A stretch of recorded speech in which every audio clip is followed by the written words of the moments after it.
What does a memory mean to you? Is it something that you cherish or something you long for again? What if you could resurrect memories into songs and share them with people who weren't even alive for the original moments?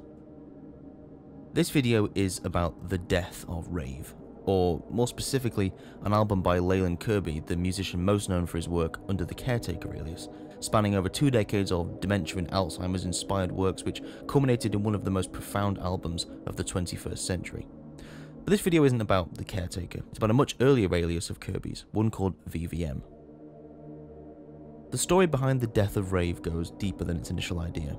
The core emotion that the album seems to aim for is one of longing for the past, but in a more modernised form than what the Caretaker seemed to attempt.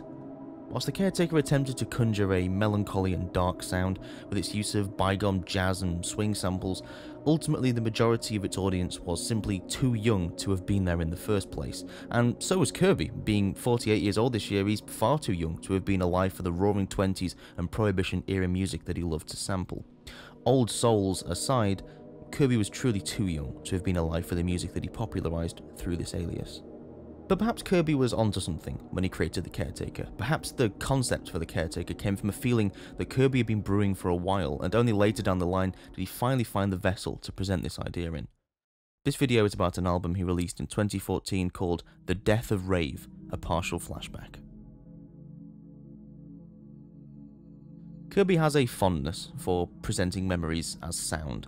Almost all of his works are music with stories. Obviously, the Caretaker is one, but let's not forget his other notable aliases such as VVM, the subject of this video, which predated the Caretaker moniker. Kirby, as revealed in the backstory of this album, was a huge fan of the rave scene in the late 80s and early 90s. His fondness for this time is palpable, both in the way he constructed the album and in the supporting interviews that he gave for it.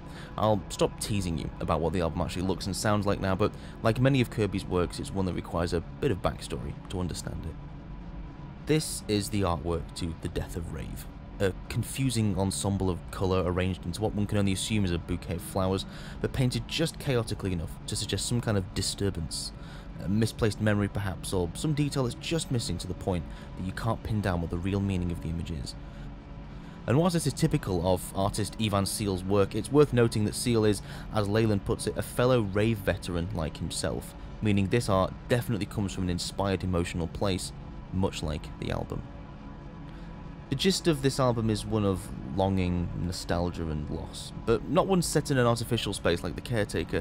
Sure, getting people born in the 2000s to feel nostalgia for a time period almost 100 years before their conception is an impressive feat, but what Kirby does on this album conjures more of a depressive feel than almost anything thought upon the Caretaker spectrum, because the album is at its core longing for a simpler time in a context that's deeply, deeply personal to Kirby.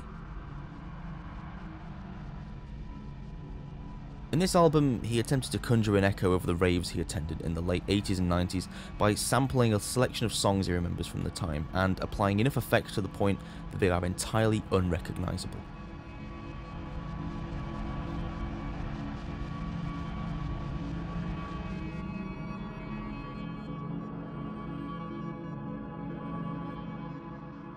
Looping and distorting samples, dissecting euphoric trance songs until they barely resemble any of their original melodies, Kirby creates a very personal, intricate story about his own experiences in a time which he clearly cherishes, with a depressive twist that's only understandable once you hear his side of the story. If you pause this video now and search for this album, you'll most likely find a neatly trimmed 8-track album released in May of 2014, running at just over 40 minutes. But this is just a glimpse of the original project that Kirby imagined. The original album, recently re-released, dubbed The Source, is an album clocking in at over 10 hours over 200 plus tracks. This was Kirby's original vision, an overwhelming, convincing barrage of looping, repetitive, effect-soaked, untitled rave music, so dragged down by the sheer number of audio effects that any semblance of energy or excitement had been replaced entirely by a looming, strange, foreboding sense of calmness and mystery. But why would a fan of the rave scene make an album where they dissect and ultimately bludgeon the music they hold so close to their heart? One word: disappointment. The concept for the Caretaker was, at its core, a broken, diseased mind yearning for the happier and more innocent times of its youth, told through the depressively disintegrating sounds of the 1920s ballroom. And yet here, Kirby turned the spotlight on himself, taking the tracks he remembered from the halcyon days of the 1990s rave scene and turning them completely on their head. The album was conceived in Kirby's mind after a trip to a club named Berghain in Germany in 2006. Kirby reportedly left the venue feeling convinced that the original spirit of the rave scene was completely and utterly dead. Feeling a sense of dread and longing for the rave scene he remembered so fondly, he returned to his studio and began dissecting tracks he remembered from the multiple clubs he attended frequently in the late 80s and early 90s. According to a quote from him, the album is an audio soup of half-remembered rave anthems, featuring all of the hits and many misses from the golden age of the northern UK rave scene. In typical Kirby fashion, we're just given brief flashes of the backstory without any of the essential context, as he goes on to say, from the rundown Blackburn warehouses through to the M6 service stations en route to Shelley's in Stoke, the people came. The rave legacy no longer lives on. The corpse of rave bears no resemblance to those heady days in the late 80s and early 90s. The Boomcat release of this album adds an additional important review describing the album as euphoric hooks, rushes and stabs being deconstructed, sublimating their physical energy and effect into metaphysical apparitions, at once poignant yet disturbing. The titles of the tracks are also clearly personal yet purposefully concealed of the full story, the titles ranging from obvious characters in Kirby's past such as Acid Allen, Moggy and Wearden, Smithy and Dave the Rave, to clearly notable and disturbing outliers in the Kirby rave story such as Machetes at the Banshee. Whilst I've described the concept of the album as Kirby feeling nostalgic for the raves of his past, he actively states this album is not intended to be a platform for him to mope about the bygone days of trance and techno music. On the later edited and trimmed version of The Death of Rave, Kirby expands the album description to include the following line. This was not nostalgia. It was an inverted paean to the time when the music was about bringing people together for a shared experience, a time when only the music, advancement of sound, and getting on one mattered.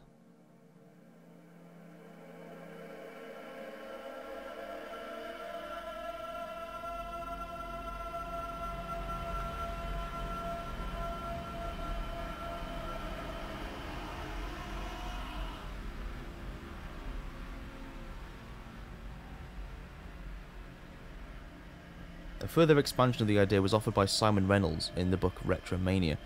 Collective memory was the subject of the Death of Rave project, inspired by Kirby's participation in the Manchester club scene of the late 80s and early 90s.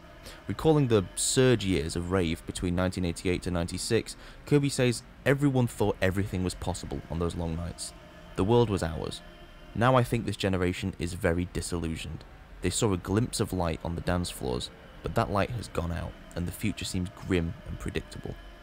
As Kirby says, these bygone days are flashbacks only, now consigned to my own dusty experiences, and will die along with him, as the clubs he so fondly remembers shut their doors a long time ago, firmly proving to Kirby that his youth, as vividly as he may remember it, is over and will never be relived.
And that's why the Death of Rave somehow ends up more poignant and emotionally impacting than the Caretaker at times. This isn't an artist creating an experience from an idea and a character, which is ultimately what the Caretaker was.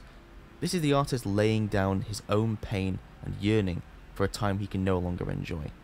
This is not the artist reminiscing about a colour he no longer paints with, it's that his canvas has been missing for decades.